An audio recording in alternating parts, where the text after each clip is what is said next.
Hush, my sister. I ate and ate my fill, yet my mouth waters still. Tomorrow night I will buy more and kissed her. Have done with sorrow, I'll bring you plums tomorrow. Fresh on their mother drinks, cherries worth getting. Cannot think what pigs might even met it. What melons icy cold, piled on a dish of gold, too huge for me to hold. What peaches with velvet nap, pellucid grapes without one seed. Odorous indeed must be the mead,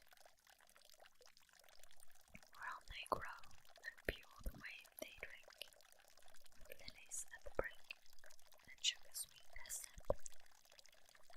Golden head by golden head, like two pigeons in one nest, fold in each other's wings, they lay down in their curtain bed, like two blossoms on one stem, like two flakes of warm snow, like two wands of ivory, tipped with gold for all kings.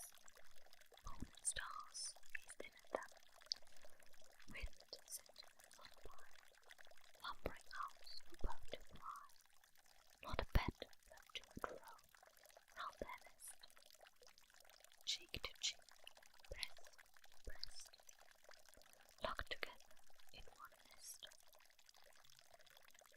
Early in the morning, when the first cock crowed his morning, need like peace, as sweet and busy, Laura rose with Lizzie.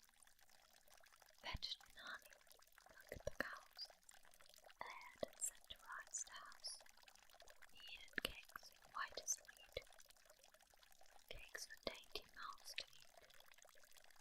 Next churned butter, whipped up cream, fed their poultry, set and sewed, talked as modest maidens should. Lizzie with an open heart, Laura in an absent dream, one content, one sick in part, one warbling for the near bright day's delight, one longing for the night. At length, slow evening came, they went with pitchers to the reedy brook.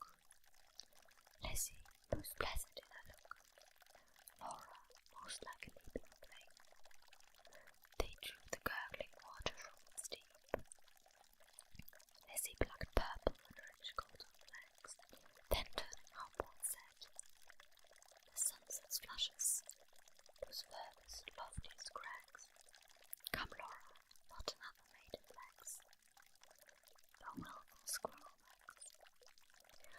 The beasts and birds are fast asleep, but Laura noted still among the rushes, and said the bank was steep, and said the hour was early still.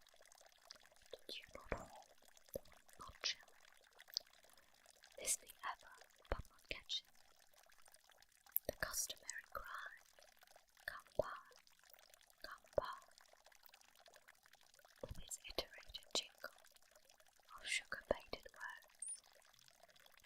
Not for all her watching, was discerning even one goblin, racing, whisking, tumbling, hobbling, let alone birds that used to tramp along the glen in groups or singles of brisk fruit merchant men.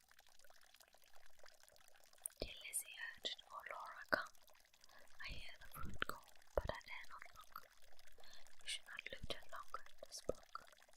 Come with me home, the stars rise, bends her arc, each glower winks her spark. Let us get home before the night grows dark, for clouds may gather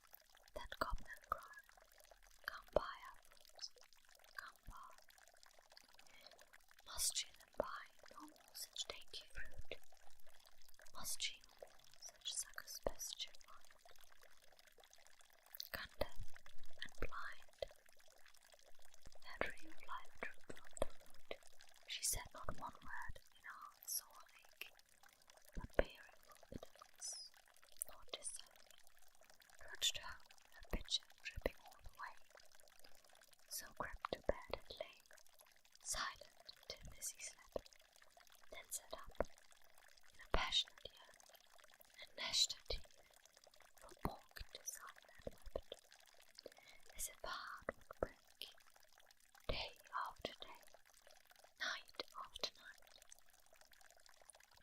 Laura kept watching in vain, in sullen silence of exceeding pain. She never caught again the goblin cry, "Come by, come by." She never spied the goblin then, walking the roots along the glen. But when the noon waxed bright, her hair grew thin and grey.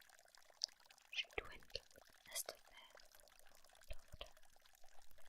Too swift came then her final way.